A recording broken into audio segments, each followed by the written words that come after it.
Alrighty, Benjamin from Optimal Canine. I'm here with my 1-year-old dog, Valen. And I thought today I'd just talk a little bit about the mindset of dogs and using the way dogs think to your advantage. So I really wanted to touch on kind of resources, stuff that dogs enjoy, and how to manipulate those things to get the behaviors that you'd like out of your dog. So dogs in general are pretty selfish creatures in a sense. So they strive to satisfy their needs above all else. That is not anything that we can really control. That's just how dogs operate. So they're always looking to self-satisfy, to get things that they enjoy. So one of the biggest mistakes that I see my clients making is providing all resources and all things of value up front without requiring anything from the dog from an obedience standpoint and from a behavior standpoint. So, for example, I have a tug right here. A tug is something that is valuable to my dog.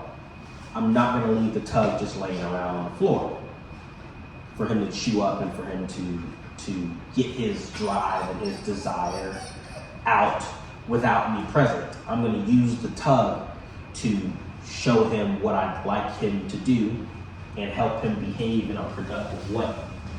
This goes for chews as well. So what I do is I have chews that I purchase.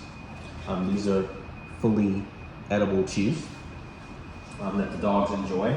And I don't just give these to the dogs whenever. These chews come out when the dogs are doing something that I'd like for them to do, or when I ask them to do a certain behavior, I make sure that it's reinforced by providing a chew only in that instance. So remember, scarcity can add value to things.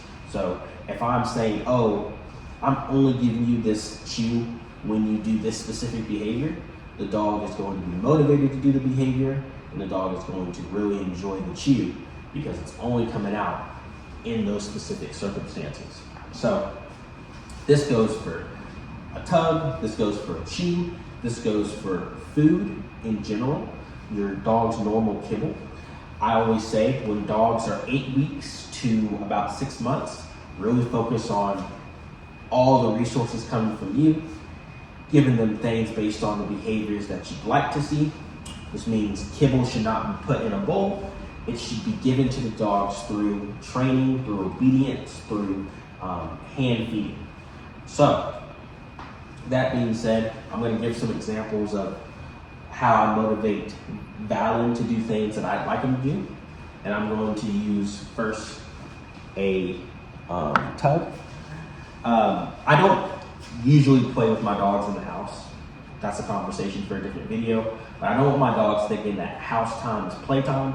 I really want them to be calm, laid back, and relaxed in the house. So that's the reason I don't play in the home. But for the sake of the video, and because it's rainy outside today, we will be doing some stuff in the home. Also, always get tugs with 2 handles. My tug with 2 handles happens to be in my truck. So for right now, we're gonna use a 1-handle tug, but I always recommend tugs with 2 handles. Free. So he is not allowed to bite the tug just because the tug is out. Making sure that there's rules and expectations and an understanding for how we operate. So just because the tug is out doesn't necessarily mean he gets to bite it. He needs to wait, right?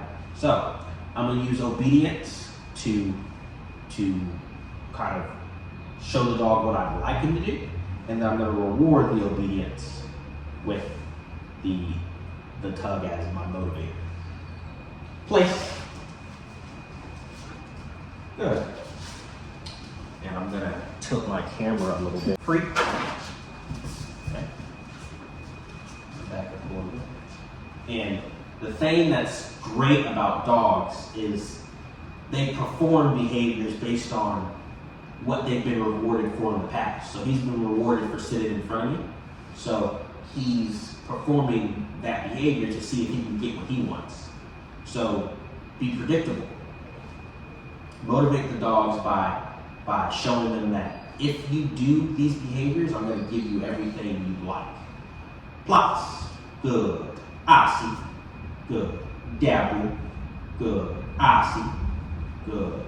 Now the tug comes out because he's performed 3 behaviors correctly. Super, yeah, super, yeah. So show him that because he performed the behaviors correctly, he gets to do what he wants to do, which is bite things, and have fun and play tug. Now, I never play tug in the home, so this isn't going to happen for very long, but I wanted to show you what I mean by motivating the dog in a way that's productive for y'all's relationship and for the overall obedience of the dog. Out. Good. Place. Good boy. So one thing that I've noticed that clients struggle with is getting their dogs to go into the crate. Some dogs really don't like their crate. They don't want to be in there. So something I wanted to touch on briefly is just really explaining how the crate can be a great place for your dog if you condition it properly.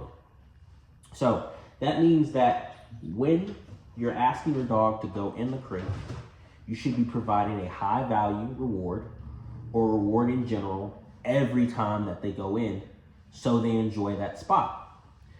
You can't expect your dog to love being caged up if there's nothing in it for them ever.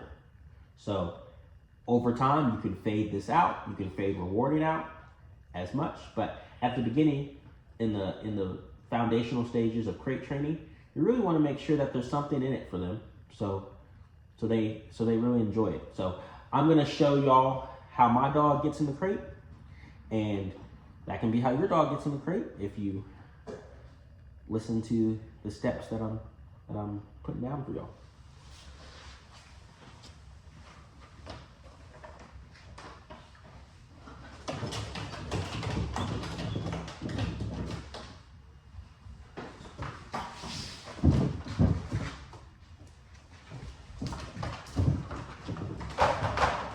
So, as you can see, you didn't hear me say crate, but he automatically defaults to going in here because he thinks, oh, if I go in there, I'm gonna get something nice. I know when I go in this crate, he usually has something good for me. So I'm gonna make sure he understands that he's right. I'm gonna give him a chew. And this chew is something that he only gets to enjoy in his crate. So I'm gonna let him chew on that and enjoy that.